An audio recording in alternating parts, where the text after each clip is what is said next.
From Relay FM, this is The Pen Addict, episode 477. Today's show is brought to you by Squarespace and Uni Pizza Ovens. My name is Mike Hurley, and I'm joined by Brad Dowdy. Hi, Brad. Hey, Mike. How's it going? Very good, my friend. How are you? I'm very good as well. Like I'm down with signing off for very good. That's excellent.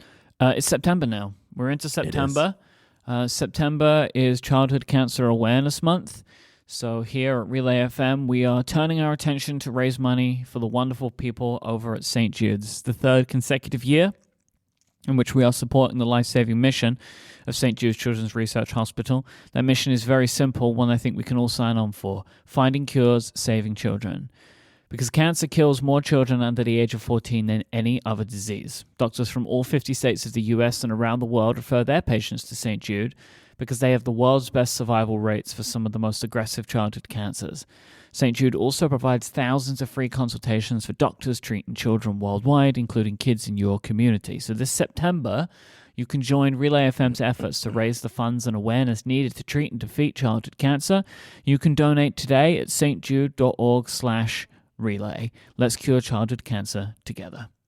Now, Brad, as well as this incredible thing, right? We're going ahead again, and you are putting together something truly amazing for Pen Addict listeners who donate to St. Jude.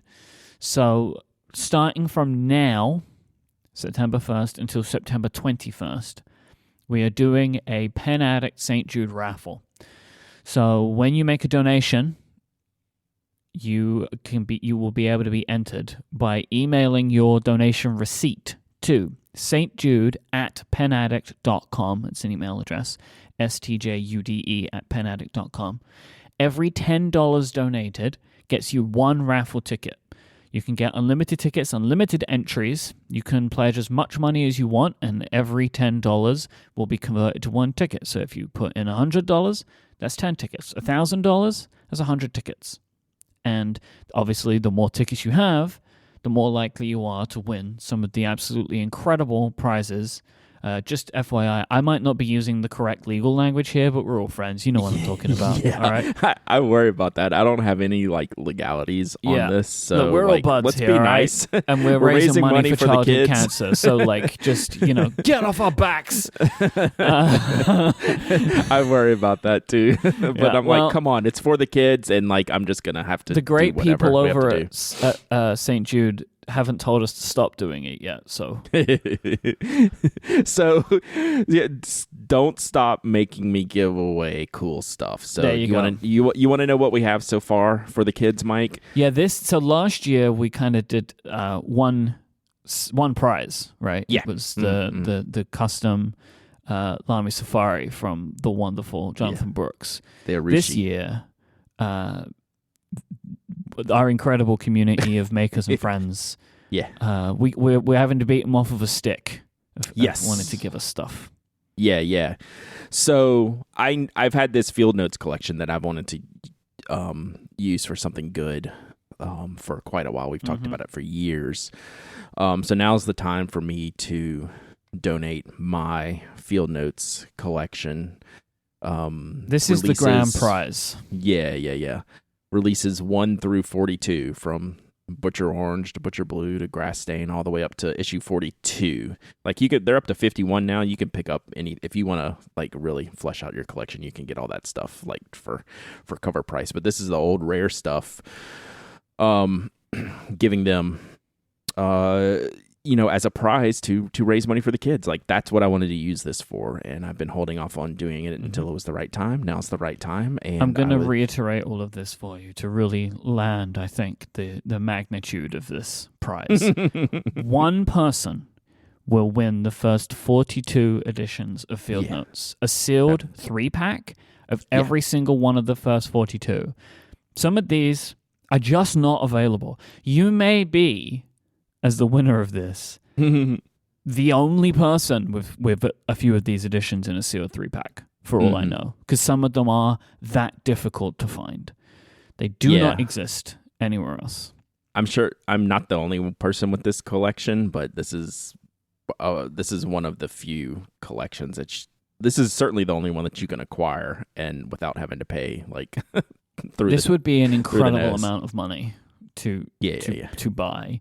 Obviously, we recommend that whoever wins this doesn't try to flip them, Yeah. but like Do whatever you you do want. you. It's your gift. It's You your do not, what- it's yeah. your prize, I should say. I want money for the kids. You do whatever you want. Fair enough. So, once I mentioned that we were doing this, of course, our wonderful friends in the community started reaching out to donate more prizes for this raffle, including Jonathan Brooks once again is donating.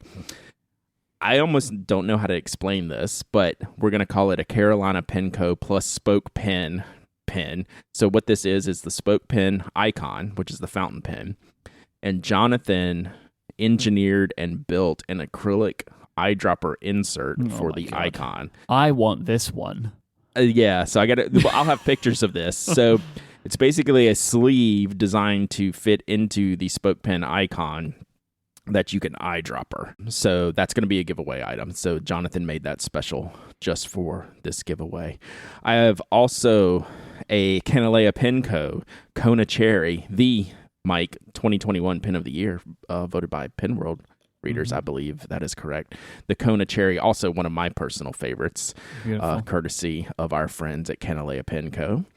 I also have a Kasama Tala in Ultim, which is another personal favorite pen of mine, from the wonderful Mark Bacchus, aka the Nib Grinder, and he is kindly donating not just that, but any nib grind you want, a nib grind of choice on that nib for that's in the Kasama Tala. Again, I'll have links and pictures when I post this. More details on that in a minute. And speaking of Ultim, I have a Schoen Design Ultim via our good buddy Ian Schoen. But I think that has a fine steel nib in it. So this is a really awesome pen that Ian has kindly provided for giveaway here. So it's worth noting these are all individual prizes. So yeah. each one of those pens will be awarded to separate individuals. It's not like one big grand prize. Correct. So we're gonna have a bunch of winners, and we might have more. Like I'm not telling anyone they can't donate a prize to this between now and September 21st. If someone comes up with September 20th, hey, let's include this. It's going on the page. So the page will be live on the Pen Addict blog on Thursday. Was when I'm gonna actually officially, have everything written up, have all the pictures, have all the details and specs of all the products we have so far, have all the details in case, you didn't quite follow us today, but you're welcome to go ahead, starting today, donate to St. Jude, email your receipt to stjude@penaddict.com, and for every $10 you donate, you get one raffle ticket, and we'll be raffling off all of these prizes to individual winners after the closing of this raffle, which is September 21st. So, that's what we have right now. I'm expecting we'll have more. I have irons in the fire trying to get some more items, and I'm sure once this goes live to where I have someone to link it, someone can link to it, we'll hopefully start getting a few more things in. So I appreciate everyone's support, and I am excited to see what we can do this year, Mike. Me too. So I checked last year. The Pen Addict was responsible for a little over $11,000, and it was just awesome. So I hope to beat that this year. When we were preparing for our campaign this year with Ulsac, which is the company, like it's the fundraising arm of St. Jude. That's the name of it. It's like two separate companies in one. Which I'm sure there's a million legal reasons why that has to be the case. But Ulsac's entire purpose is to raise money for St. Jude. They specifically mentioned this as one of the important parts of the campaign. So the Pen Addict part. The Pen Addict part. Because it raised a lot of money. And so we would like, this is a podcast focused solely around commercialism. Right? Like that's what we talk about, buying things.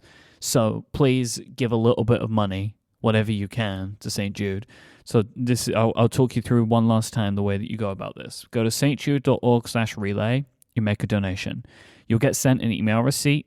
Forward that email receipt to stjude@penaddict.com, and that will enter you in. Every $10 that you pledge to St. Jude will be one raffle ticket. Yep. Yep. So last year I took all the entries for every $10. You got a line on a spreadsheet, and then we went over to random.org and picked random numbers. Told it to pick a number between this range, and that's how we did it. So we'll do it the same way this time. Maybe, Brad, if you were up for it, me and you could get on stream together and do a big grand prize drawing. Yeah, I think we'd have. I think we can figure that out. I think we can make that happen. That'd be fun. Let's talk about something fun, Mike. I think fun? you're dreading this topic. I mean, I am ready to have fun with it. I've read it. I've looked through the stuff, and I'm not convinced of how this is going to be a fun conversation. So maybe you can cool me around. Hashtag Mont Blanc Gate, Mike. Hashtag Mont Blanc Gate. That's not my name. This is from the Fountain Pen Memes Instagram page, which is actually how I first found out about the fact, and I say that fact, that Mont Blanc is exactly duplicating limited edition inks from years prior to years current. Facts. Because Mont Blanc is apparently not smart enough to remove stickers from old inks. Okay, that's great. To new inks. They're literally morons. That is so good. That's my favorite part of this. How can that not be fun, Mike?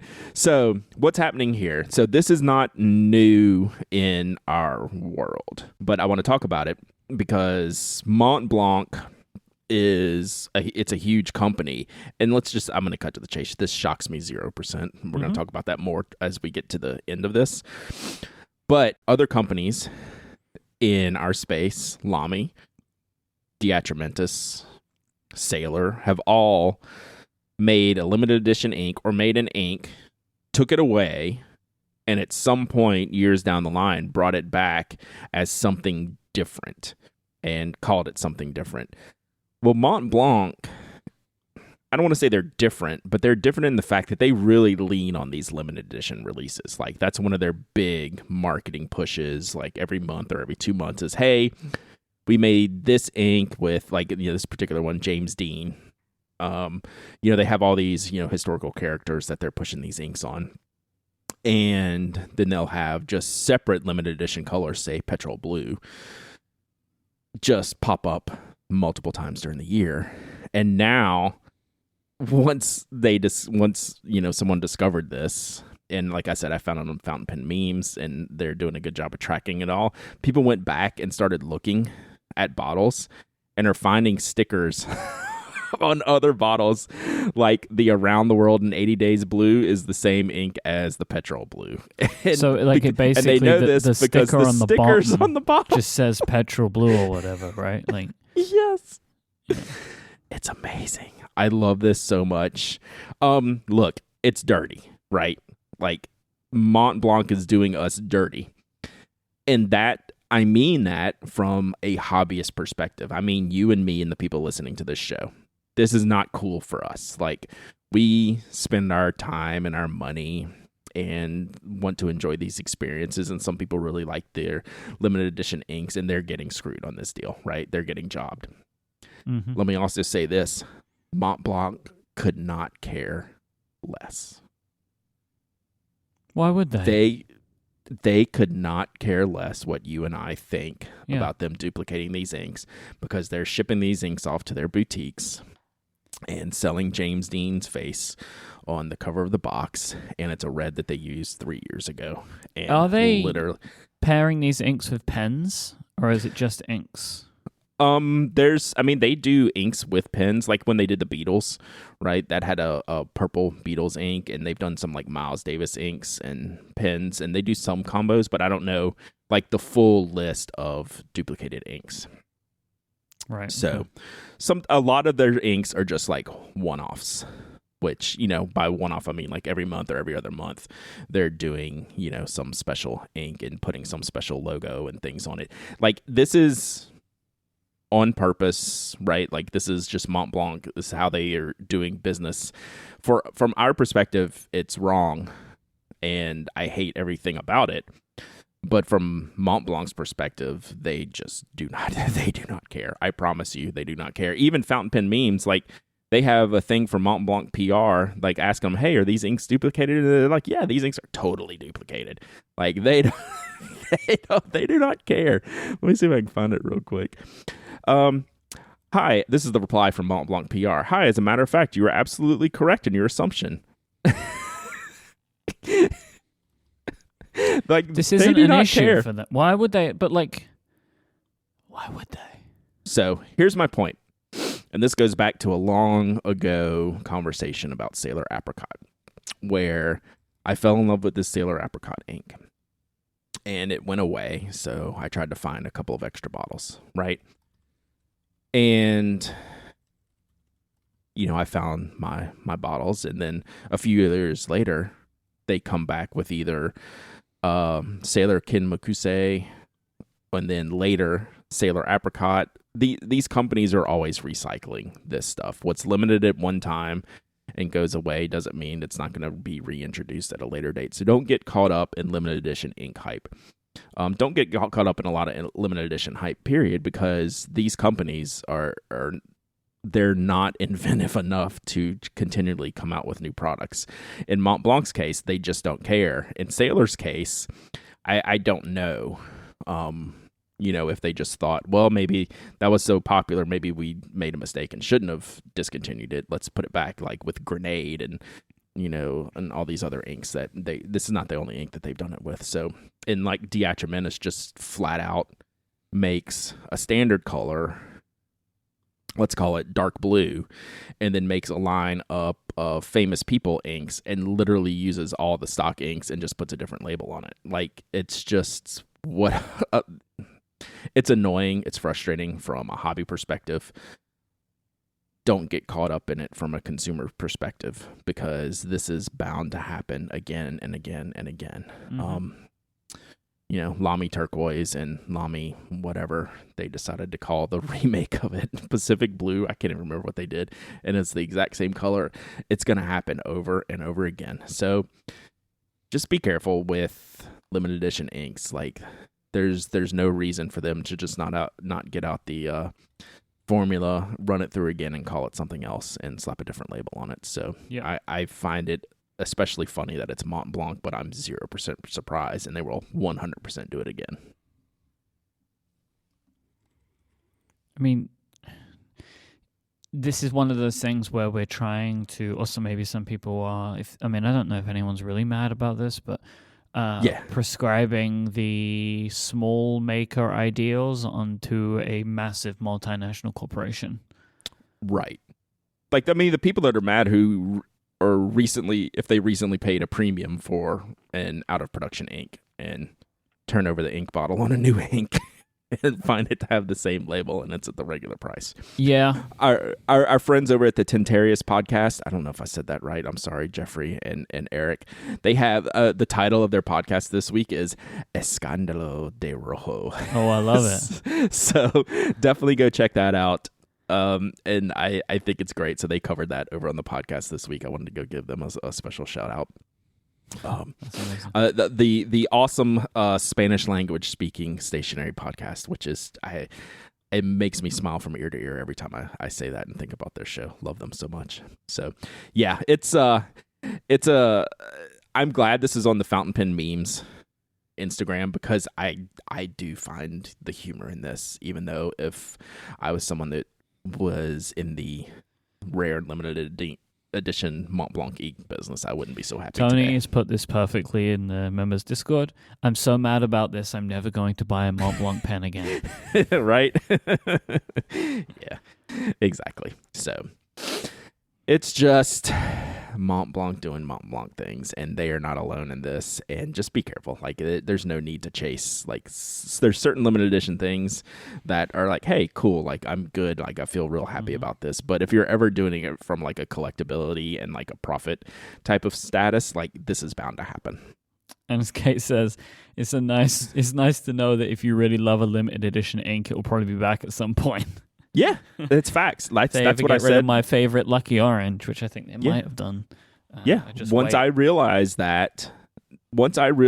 I can always find something exactly the same, if not exactly the same, really darn close, I stopped chasing limited edition inks. Like, right then.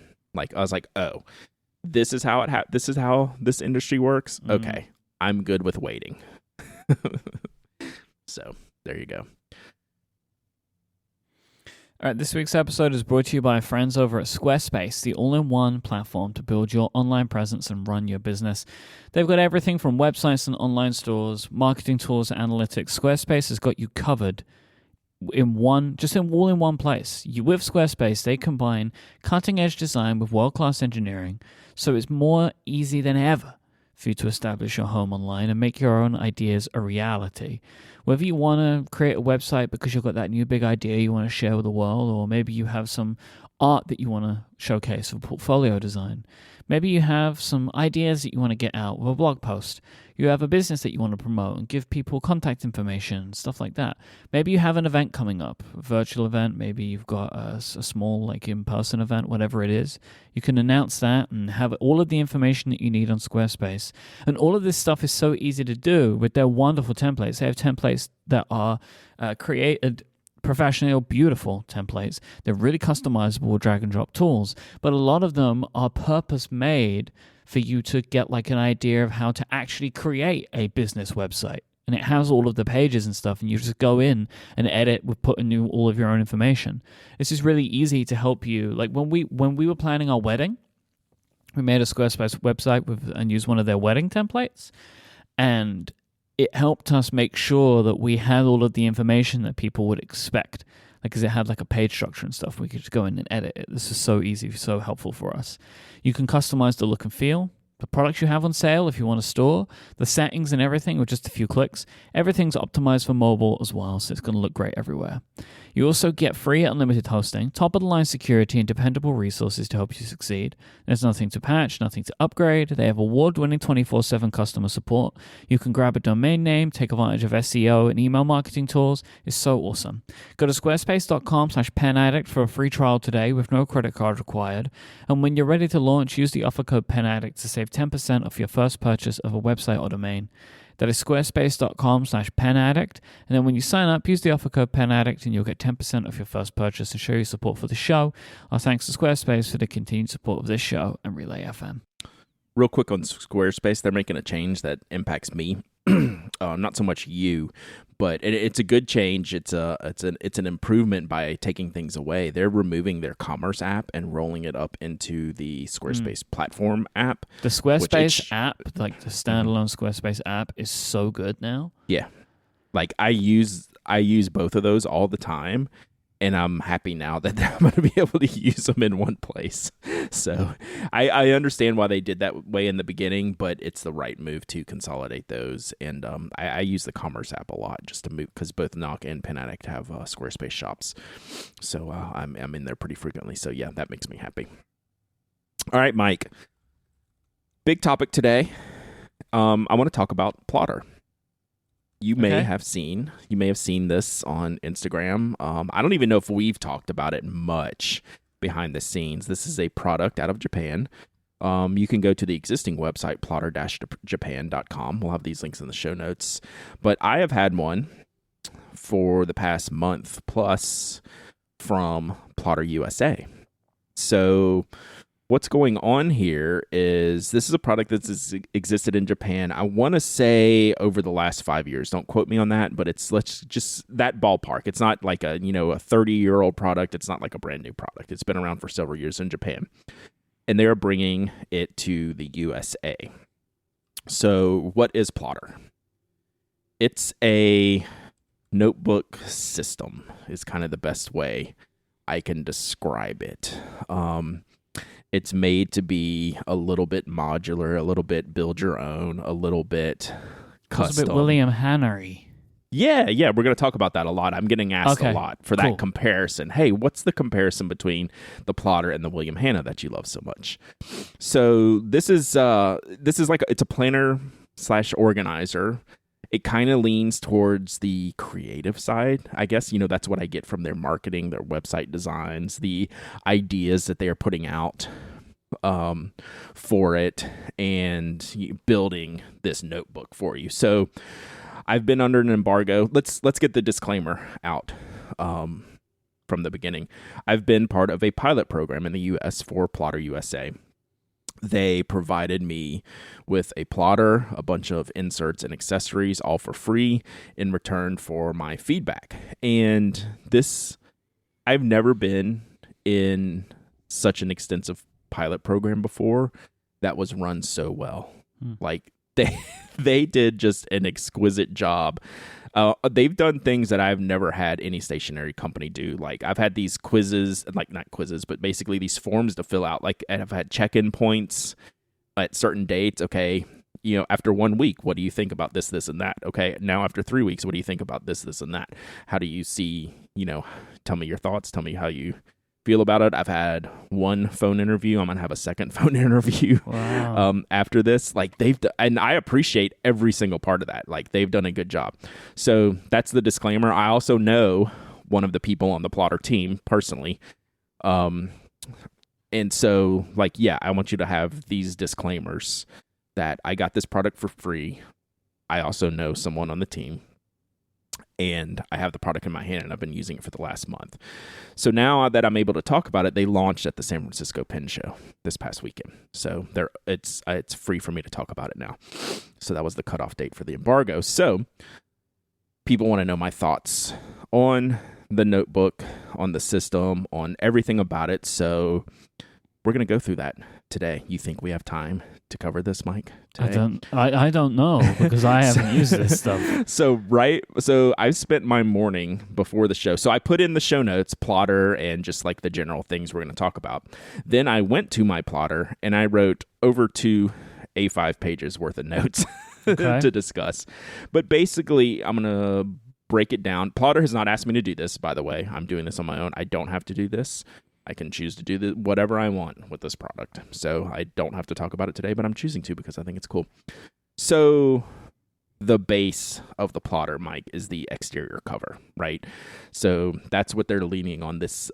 They're basically calling it the leather binder. It's the exterior leather that has a 6-ring internal system. So it's like the little clasps, that you just pop open and close shut. And they're backed on this brass bar that's the exterior of the Plotter. That's the signature visual for the Plotter, right? Like a lot of these brands have the signature external visual that the product on site. Like a lot of people know what a traveler's notebook looks like on site. That's this binder system. So the internals, there's a bunch of leather types you can get for the exterior. I'm going to elaborate on all this stuff later. The biggest size right now, Mike, is A5. That's what I have. And then there's several smaller sizes with different leather materials as well. There's like 5 different leather types and 5 different sizes, but not every size is available in every leather cover yet. The inserts is the meat and potatoes of the system. There's a ton of different ones. They all come pre-punched. There's the memo pad, which is just your blank pages, your grid pages, or your lined pages. You basically buy a pack of paper inserts. That's a different podcast, Mike. Oh, Brad. A pack of paper inserts, and you can insert them into the system as you wish. There's also to-do list. There's like a heavy-duty drawing paper. There are dot grid pages that are A4 sized that fold into the correct, say, A5 size in my notebook. Right? Oh, wait. You stop there for a second. Yeah. I want to make sure I get that. It's like it's like almost like an accordion page? Yeah, like an accordion page, but just like 3 folds, right, to get it into the right size. Wow. Okay. And you can get that in dot or isometric. How many of those do you get, though? So they vary. So the standard memo pads, so like your basic page, 80 pages in the pack. The drawing paper, since it's a thicker paper, it's 30 sheets in the pack. And the pull-out A4 pages, the folded pages, I think are 40 in a pack. I don't think I see those on the Japanese website. Yes, so there is it took me a while, Mike, to find the shop link to this. So I will put that in the show notes. Actually, I'm going to go ahead and tell it to you so I don't have to put it in there. If you go to plotter-japan.net, that is the shop. That's actually the best link to kind of look at all this stuff. Okay. Yeah, it took me a while. It's not even linked on the .com site. I don't know, man. I'll explain. I won't totally explain why, but there is some commentary I have about provenance as we go. So, then they also have diary refills, right? They have calendar refills. Week per page planner refills, the planner style, the planner format that I used to use where you would have the 7 days on a single page, right? And just a horizontal block. So that's all the inserts that they have for paper. Then you have your accessory. This is wild, the way they deal with this the way the A4 folds. Yes. So now you can see it on that page. What is the thinking I would of not this, like it. though? I would not like it. Yeah, I can't. It's interesting, but I can't work out. Okay, I'm gonna help you out here. All right. The overarching. This is my marketing of the plotter. This is not their marketing or PR on the page or anything. The overarching idea you should think about when you're looking at this product is this is for creative professionals. I mean, I'm a creative professional. This doesn't help me. It doesn't, but there's other types. Maybe, you need these bigger pages to express the needs that you have to the other people in your office. Yeah, but then I just would wonder, all right, we're getting in the weeds, but of course we are. Why would you then just have an A4 pad instead? I wonder if they eventually will, because this setup could handle an A4, although they would have to add more. It would have to be bigger than a 6-ring binder. Yeah. Obviously, but yeah, I'm actually surprised one of the leather sizes didn't have an A4 insert, and I wouldn't be surprised. It's just because I like this idea, but especially with having the way they're doing these 2 folds, so it doesn't fold in half. You fold it in, let's just say thirds. It's not thirds, but that's the easiest way to think of it. Yes. You end up folding the thing in half, which will damage the paper. That seems strange to me. You also don't have to buy this, right? That no, insert. I know. I'm with you. I don't disagree with anything you said. I would not like that insert in my notebook because I would not use it. Yes. That is a 1 or 2% usage situation where standard memo pages are a 90% usage situation. Who see this and they're like, well, that's exactly what I want. That is for me, right? I get that, right? This stuff is very personal in use. But yeah, that part, it doesn't make sense to me. It completely. doesn't. It's kind of I will agree. If it didn't exist, we're not going to miss it. Yeah. Yeah. All right. That's fine. But we're getting in the weeds now because it's not important. Well, it's going to continue in the weeds. I know. But we're focusing now we talk too about much accessories. Yeah. Okay. Now we talk about accessories. So I have mine set up. I have 2 sets of memo pages. I have the 2mm grid, and then I have the blank, and then I have the to-do list in the back. And those are 2mm grid. It's so faint. It's great. But that's so small. What are you putting on a 2mm grid? Nothing. I'm writing I'm writing like it's a 4mm grid. Okay. Which is still small, but that's how I write. So I'm looking at the lines on my page. I write in 4mm blocks. You see, all the Cortex products are in 5mm dot grid, right? I would consider that to be standard. It is pretty standard. And sometimes that's why I did it, because I measured a bunch of stuff. And sometimes I think, is this 5mm too small? And you're rocking 2mm over there. 2mm for some is a traditional Japanese format. It goes back to the old Kikuyo, the green cover sketchbooks. Remember those that I sold with the Penaddict stamping on them? Those are the traditional engineering books, the original Field Notes pocket notebook hardcover 2mm grid, because it was a literal field engineering notebook. Okay.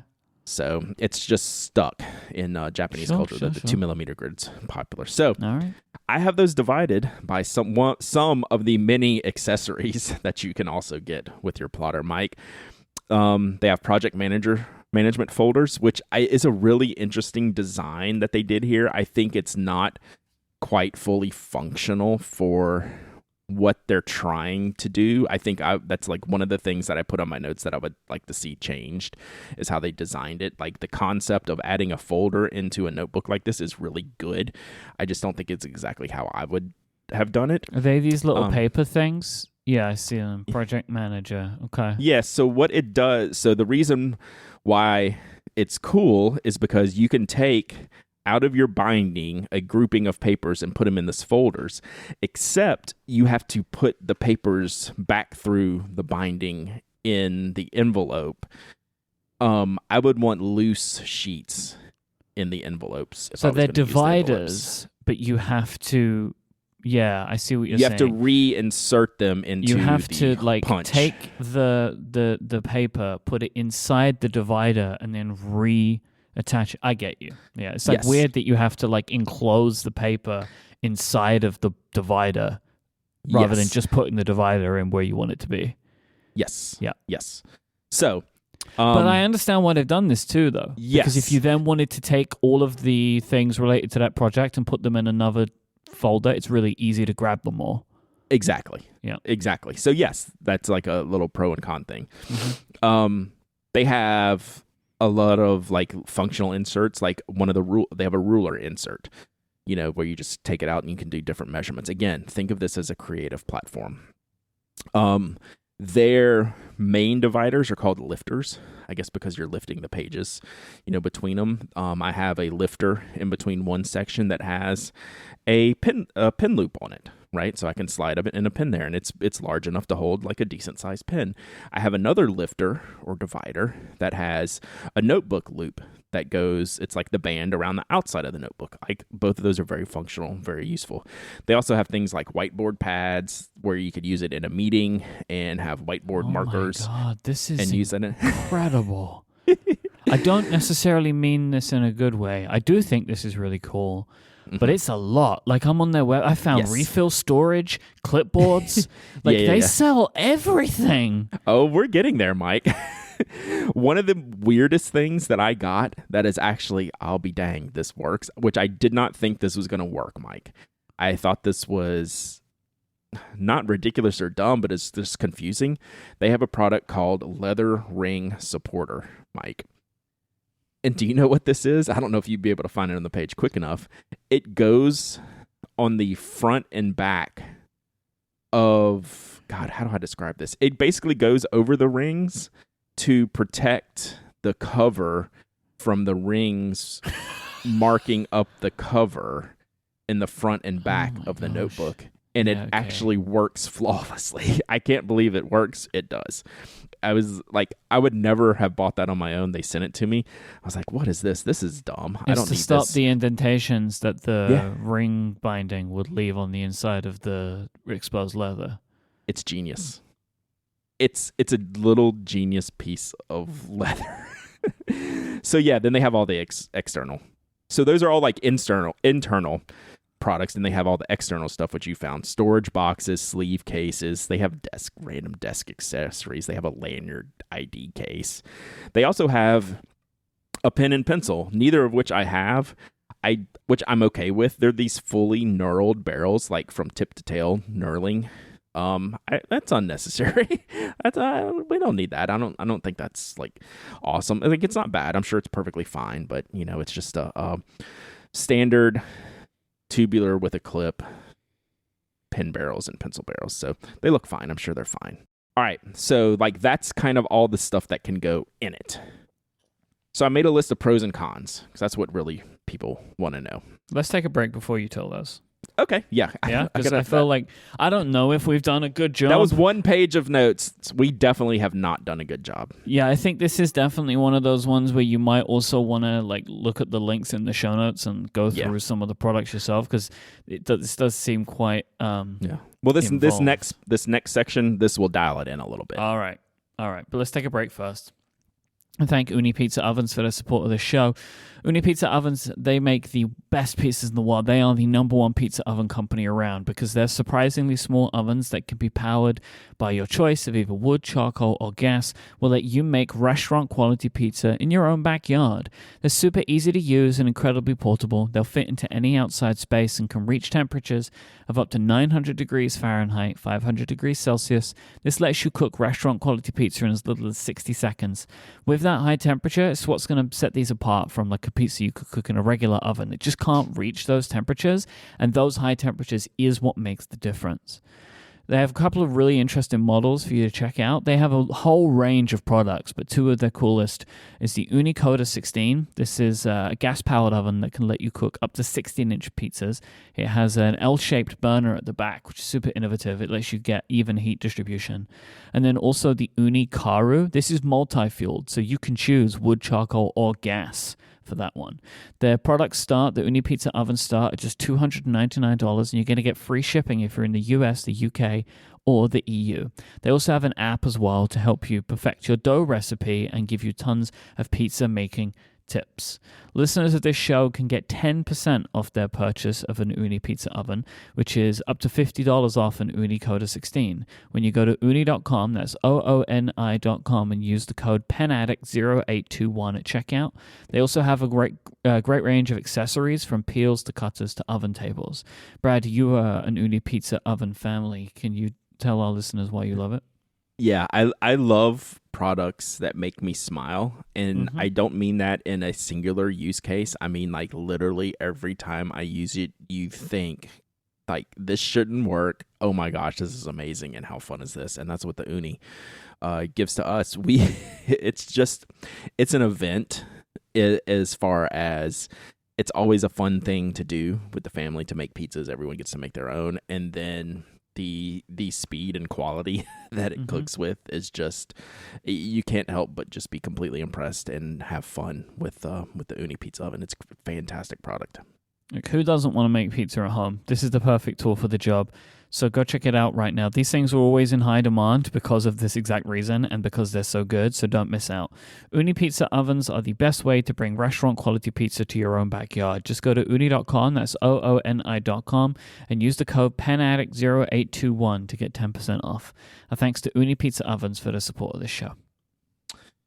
All right, so back to the plotter, Mike. I want to give you my pros and cons, and hopefully this will maybe, like, help you kind of like put it all together a little bit. So on the pros list, I think the idea of what they're trying to accomplish is really good, right? The way it's designed, the amount of customization options, right? You can kind of build it for how you want it to be to best fit your needs personally.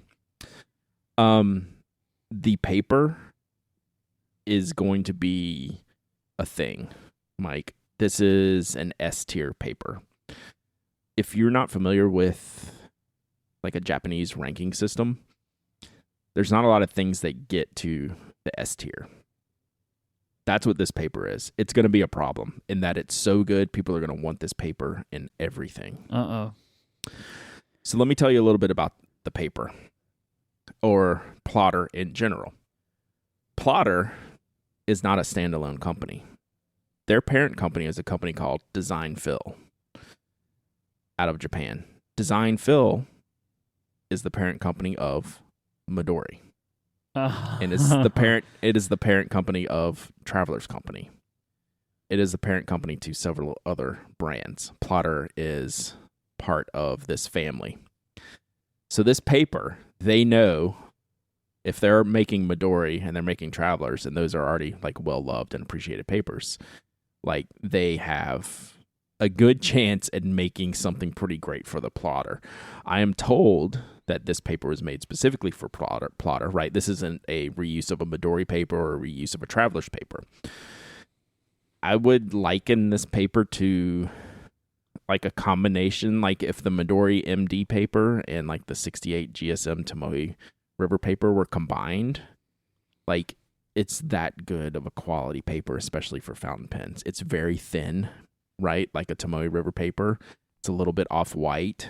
It handles ink amazingly well. I put a link I did some ink testing yesterday on stream, and the plotter handled it amazing. All my previous ink tests have been amazing. I want to use this paper all the time. Like, this could be like the one paper, right? I could just use this paper all the time. It's that good. Another pro is just the construction quality, right? This is a premium product. We'll talk about the pricing later. And it's built that way, right? There's no shortcuts. There's nothing like I question about the quality. It's just really, really well done. I think the lifter system is good because dividers are often an afterthought in products, and these are built to be part of the system, right? Like I have the pin loops, I have the loops built in them. They also have, the dividers, what I won't use them for, like they have printing on them, like alphabets and font sizes, but they have like line point measurements, Mike. Again, like goes back to the creativity. You bring out this lifter card and you can see, oh, what is the point height of this line type of stuff. So yeah, that's the pros. Like, it's just built well. The idea is great. The paper is exceptional, like almost in a tier of its own, and just all around good. So now the cons. As great as the construction and quality is, I think the structure overall is a little bit, they're kind of caught in the middle here, right? So I have an A5 size planner. This is the largest one they sell. They sell some smaller ones. The leather cover is thin. The binding, like the rings, are 11 millimeters, so they're less than a half-inch tall, so it's thin. So it's a thin notebook, and it's kind of without structure, right? Mm-hmm. It's a little bit flimsy, like if you were holding a magazine, like a thick magazine, not like a real thin magazine, but like a thick magazine, with like a square bound magazine. It kind of flips over, it's kind of floppy, and that's fine, except you pretty much have to use it on a desk, right? You need to have it on a flat, firm surface. So they've obviously purposefully designed it this way because this is the biggest size ring you could put in there. So with this ring size, 11 millimeters, I can only put so much paper in here, in which I can only give the notebook so much structure. I would like it to feel sturdier or thicker or bigger, maybe not too much bigger, but I would like it to be almost a little more heavy duty, but they've obviously decided that this is why, that they've built this for a reason. I don't know what the reason is, other than it's a very workplace centric. Like, you have to have a place to use this notebook, right? If you're a fan of your hardcover 200-page notebooks like a Leuchtturm, and you can use that in your lap, you're not going to really be able to use this in your lap very well, right? You're not going to be able to, use it moving around that well because it's kind of flops around. You definitely need like a desktop or a table or a hard structure to use it. So, like, no matter what I do, I can only put so much paper in it to give it so much structure because of the ring size and the binding size, right? It can only be so big and so strong. And it's definitely a decision, right? Like, they've done this purposefully. I just don't know what that purpose is. I don't know what they're trying to tell me with that. So that's my main con. I have a couple other little nitpicks. Is it real leather? Yes. So let's get to that right now. I have a section called neutral here because people are waiting for me to drop the hammer on the price. It's very expensive, and I don't feel that it goes in the con section. I also don't feel like it goes in the pro section. I think the price is what it is, and the price feels correct. That said, it is very expensive to get into if you're not committing to the system as a whole. So all the covers right now are leather. There's 4 or 5 different types of leather. The least expensive runs about $130 US. This is just the exterior. And the most expensive is around $200. These are just depending on the types of leather, the leather finishes. So I have one of the least expensive ones, but it's really nice. It's kind of like this pebbled leather. It's orange, of course. Plotter, big fan of the Plotter. Plotter's orange is their theme color, so I'm down with that. Mm-hmm. But yeah, I'm not going to say the price is a con, because like for what this is, that feels like the price it should be. But it's also going to cost you a lot to get into this system if you're not familiar with it, or if you don't know how you're going to use it. So are you just going to use it as a refillable notebook? Well, the least you can spend is like $130 on the cover, and then another like $10 on the paper inserts. Everything else is very like inexpensively priced. Like if you want to just test out the paper, you can buy a pad of paper. Like it's pre-hole, 6-hole punched, but you can try the paper for like $10 or something like that. I don't even have it pulled up in front of me. It's inexpensive for like 80 sheets of paper. So yes, it's expensive.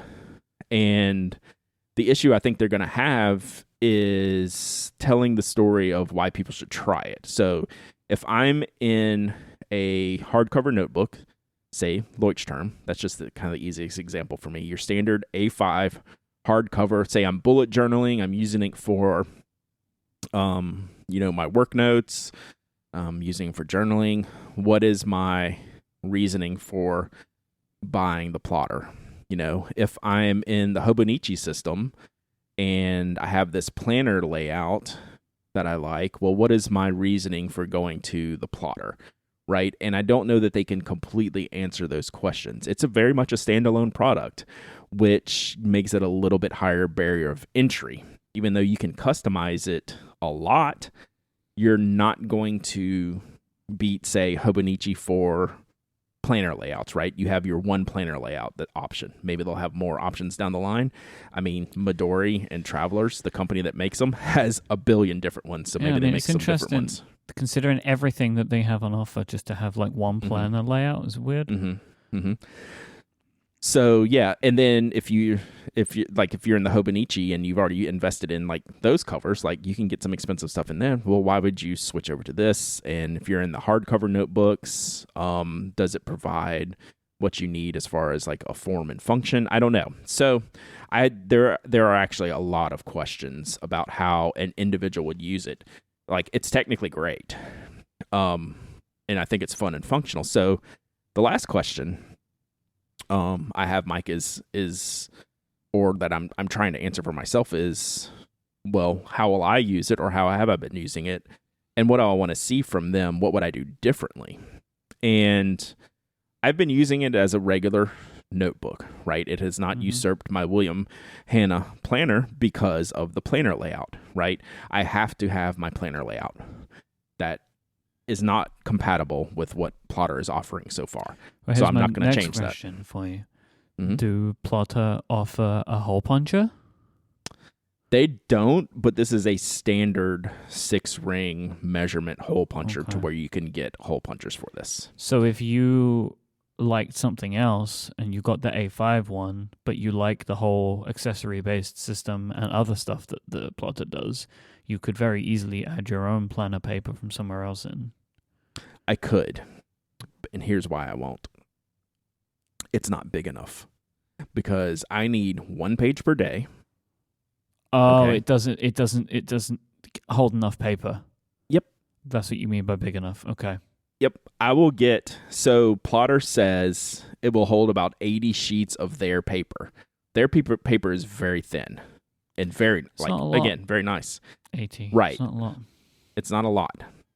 So, like, if I put in, like, 30 sheets of a different planner, like, that's almost going to be, like, the same capacity as what I have now. I just don't feel it's big enough for how I need to use it on the daily, right?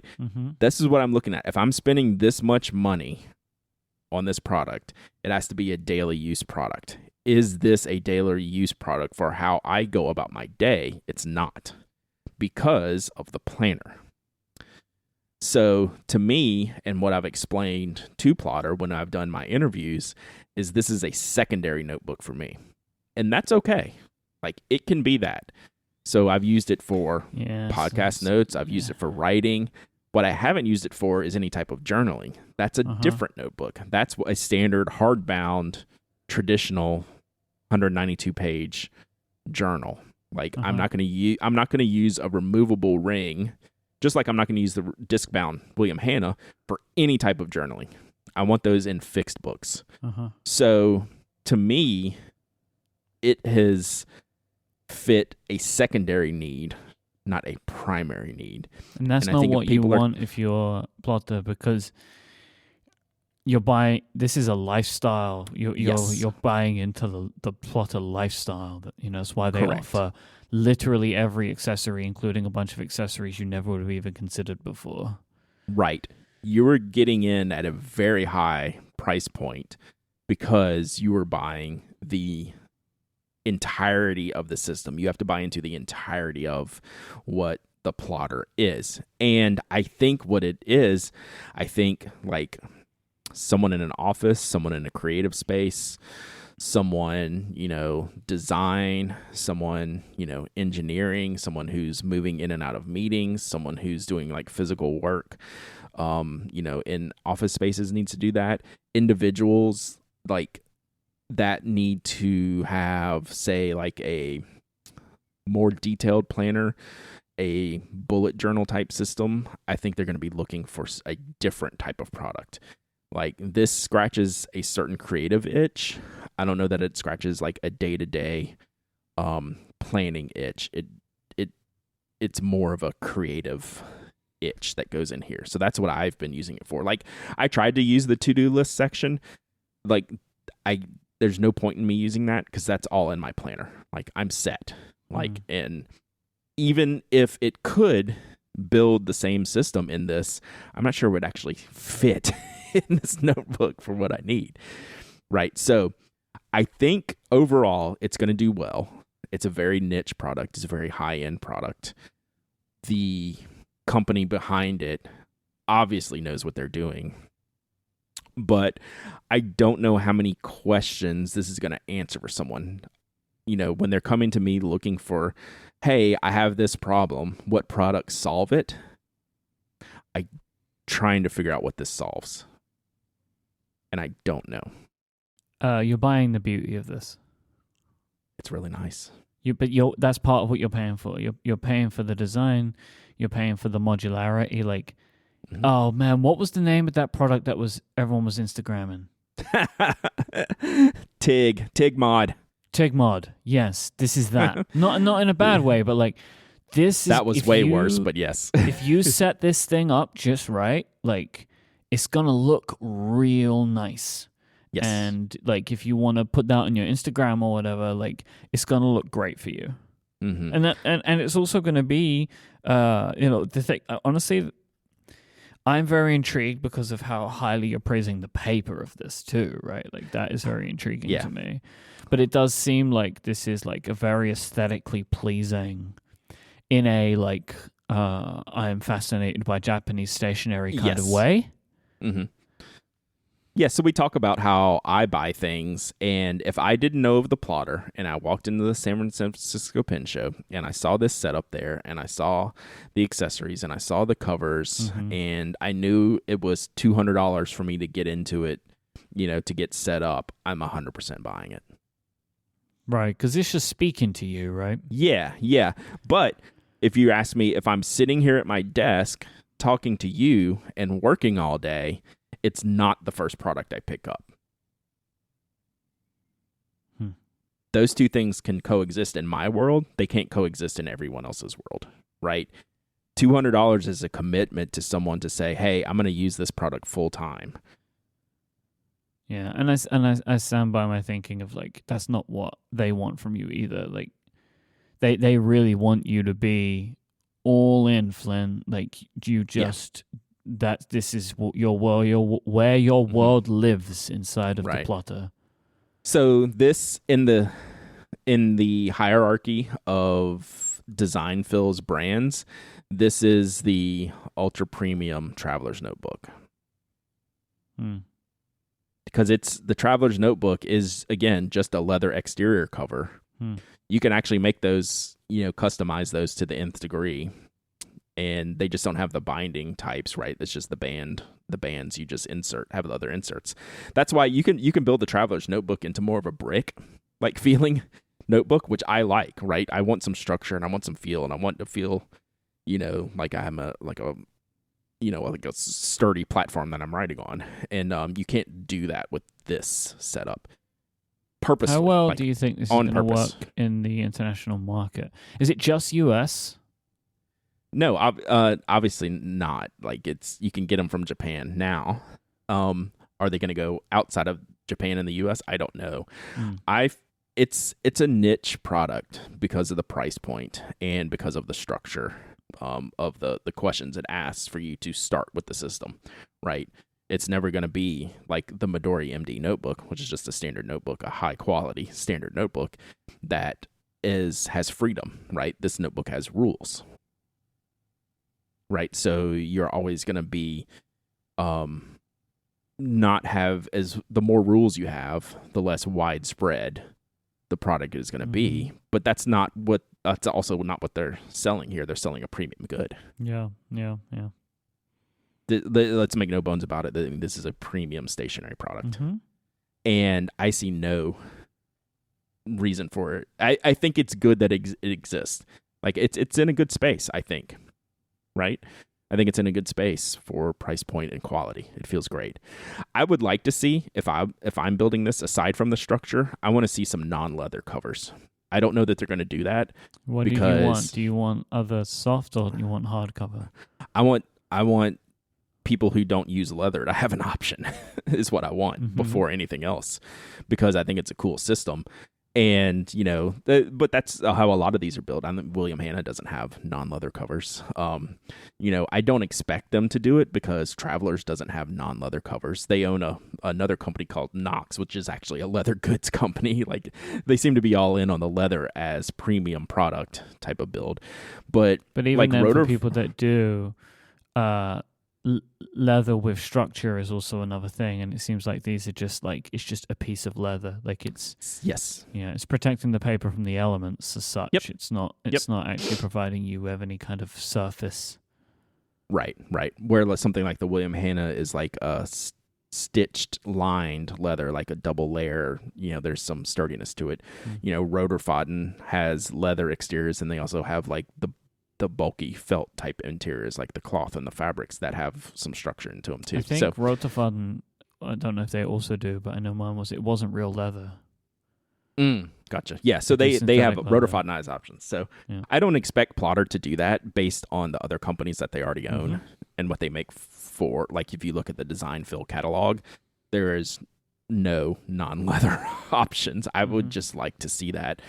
But then maybe that takes away from the presentation of the Instagrammable nature of what they're trying to sell here. So yeah, it's a complex product, Mike. Yeah, lots of pros, lots of cons. I mean, I want to see it too, right? Like I would like to see it in action. You would enjoy it. I think a lot of people are going to enjoy it. I look forward to the American website launching so I can actually properly go through it all. Yeah, so it looks like October is when that's going to be wide open. They do have a newsletter list you can sign up, plotterusa.com for their full launch. But yeah, I think they were looking at October. But you can talk about it from now. As of August 27th, when they went public at San Francisco, I was free to talk about it. So you'll see me Instagramming it and doing some other things, but just trying to do it from a perspective of, hey, let me explain this product, as opposed to, hey, let me set up a photography set. Yes. Okay. Which is how I roll anyway. So, do you want to touch on anything else today? Let me hit this. Let me hit one more link, and then we'll wrap it up. We'll hold these Ask TPAs till next week. I did an interesting post on Monday that I thoroughly enjoyed. I don't know if anyone else enjoyed it, but I got a book that I've talked about on Twitter and in other spaces before called Full Spectrum. It's from a guy named Adam Rogers, who's worked at Wired, the magazine. You're familiar with Wired, Mike, I'm sure. Wired and Wired.com. Yeah, they've been around for 30 years now. Adam's been there for probably 20 years. I first met Adam when I was working for JetPens, because we were working on some pen articles together. Wired would always have some gear articles at the time. Back when I was a subscriber, they probably still do. And so like I've gotten to know Adam a little bit just online over the past decade. Like I've known him for like 10 years online. He's like, hey, I wrote this book. I think you'll like it. Can I send you a copy? And I'm like, hell yeah. And it turns out this book is Full Spectrum, How the Science of Color Made Us Modern. You know my thoughts on just the idea of color. Like we've covered some of the topics that Adam discusses, like Vanta Black on here and that whole situation. And Adam was kind enough to, one, send me the book, and two, answer some questions I had after I finished the book, which I devoured in about a week. It was so well written and so just like... Adam keeps it very, even though he's like trying to teach you stuff and it's a very like a historical context of some of this stuff, it's very conversational and very modern way of writing, like really kept me engaged in it, and I just tore through it. And of course I love the topic, so I did a little Q&A with Adam that I posted on Monday, which I really enjoyed, that he enjoyed the questions I had about the book, and I thought it was interesting. And if you know me at all and have been following me for years, you know that this book was right up my alley. So I just wanted to give a shout out to him and say thanks for doing this. I was interested to learn that beetles make some aperitifs the color that they are, so that was good for me to know. Yeah, and the funny thing about that beetle, which we didn't go to in the Q&A, even though, I mean, he did, but what the color of that beetle is clear. It's not red, which is the interesting part about it. Wait. I'll have to send you the story. So the actual pigment that comes from the beetle, that's a red tinted pigment, the beetle itself has a clear carapace. That's wild. Yep. So that's one of the stories in the book. Work these things out. Yeah, I don't know. So it's good stuff. I'm super interested in it. If you're not interested in it all, there's at least one topic you probably are familiar with, which is called the dress. If you were on the internet in the past little bit, everyone knows about the dress. That's covered in this book. Green, Adam, gold. Is it green? No, gray. Gold and white, black and blue. Yep. So Adam was one of the first people like on the dress when on the beat, like, and he talks about that, like how he talks about that from a journalistic perspective as, number one, someone who's knowledgeable about this stuff before this happened, and then number two, being a journalist at one of the larger publications in the world, that this was like an emergency pager going off at 4 a.m. in the night when this landed on the internet for him. Mm-hmm. Like he talks about how important that was for him to like get that story out like kind of first and then follow it through into the science behind why this caused such an uproar on the internet. So it was cool to talk about. That was like in the same 24 hours, it was like a bunch of llamas escaped, right? And then I think so. And then the dress happened. Yeah. That was weird. That was prime internet time. Back in the day, Mike. That was only like 2015. It wasn't that long ago, but man, that was different things were important on the internet at the time. Luckily for us, pens and paper are still important. Very important. And we talk about them on the internet. Where else can they find us on the internet, Mike? If you do want to read people writing about pens on the internet, you can go to penaddict.com. That's where you'll find Brad's work along with many other fine, talented folk. You can find Brad many times a week over at twitch.tv/penaddict, where he streams about the same topics. You can find Brad's products at spokedesign.com and knock.co. And he is at Dowdyism on Twitter, at Penaddict on Instagram, Brad on micro.blog. I'm iMike, IMYKE. You can find my products at cortexmerch.com. So you can get journals, notebooks, all that kind of fine stuff. Please donate to stjude.org/relay. And when you do, send your receipt of your donation to stjude@penaddict.com. And you could be entered into that raffle. And keep your eye on penaddict.com as well for the details about that, so you can see all the products in their glory. Thank you so much to Squarespace and Uni for the support of the show, and we'll be back next time. Until then, say goodbye, Brad. Bye, Brad.